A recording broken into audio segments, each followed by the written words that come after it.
In just a few short years, Peloton's gone from being seen as a fitness fad to a $35 billion brand that's one part fitness and one part religion. For some people, it's just a bike. For me, it's honestly more of a lifestyle. In this video, we're going to talk about 10 ways that Peloton used psychology and behavioral science to drive their incredible growth. I'm Jen Kleinhens, and this is Choice Hacking.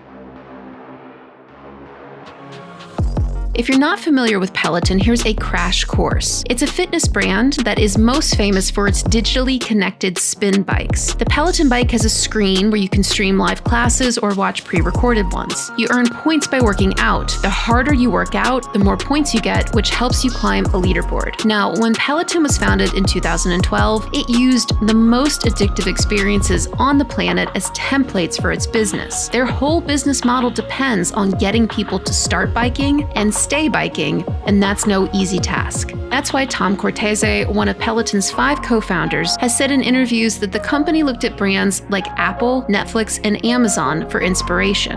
Most of us hate to exercise because our brains hate experiencing blood, sweat, and pain now for muscle gain and other potential benefits later. And there's a psychological phrase for this hatred of things that don't pay off immediately. It's called hyperbolic discounting. And that feeling is Peloton's real competition, not SoulCycle or Flywheel or even the gym. Hyperbolic discounting means that most people have to outsmart their own brains to get in a workout. And that's why Peloton didn't just design a bike. They created a psychological fitness game designed to make exercise addictive. And that starts with the price of the bike. Now, there's no getting around the price of a Peloton. It is expensive.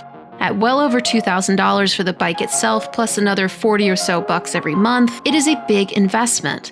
But Peloton knows the psychological power of pricing. To open the blinds, not necessarily for me, obviously, because I gotta look at the screen, but I just want to make sure the neighborhood knows that I work out on a Peloton. It can influence how people perceive a product, how willing they are to buy it, even their memories of how much fun they had during the workout. Studies have found that when the quality of a product is hard to figure out, if, for example, it's an experience you haven't tried before, like having a Peloton in your house and using it, a higher price then signals higher quality.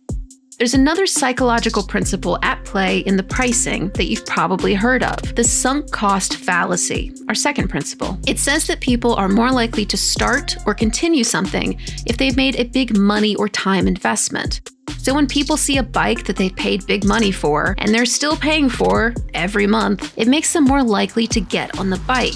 And once they're on, the Peloton experience is dead simple. The simplicity effect, our third principle, says that people prefer experiences that are easy, straightforward, and available at the exact moment they want to do them. Peloton has an on-demand library of pre-recorded classes at a round-the-clock schedule of live classes that means people can do a spin workout literally anytime, day or night. Literally. This instant availability means people are more likely to create a habit when their workout is at their fingertips, as opposed to finding time to put on clothes and travel to a gym. It's just easier. And that's the reason why fitness app users are 38% more likely than gym users to stick with a program for 2 months or more. So the experience is easy, but how does riding the bike become a habit? Well, first let's talk about what makes up a habit. According to research from MIT, the structure of a habit, which is a subconscious behavior, is called a habit loop, and it's made up of 3 parts.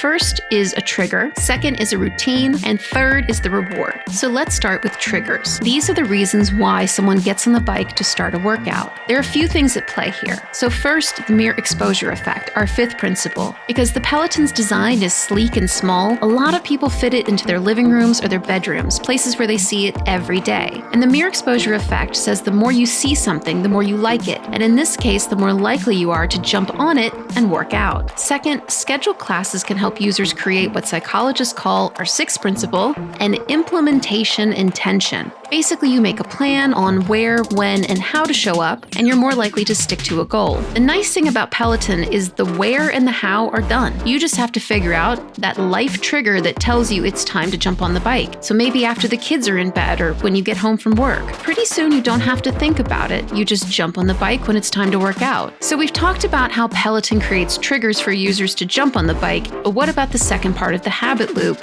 The workout routine. And that's where our 7th principle, social motivation, also called competition, comes into play. Competition has been shown to increase physical effort during a workout and the chances you'll even stick to a healthy habit. In every class, riders earn points through effort and compete for a spot on the leaderboard. Rankings are determined by your points, and competition is fierce. Here's how you achieve the top 10% of the leaderboard on your Peloton bike. The biggest example is on a beginner 20-minute ride. It didn't matter about the beginner part. It was the mindset and purpose as I got started.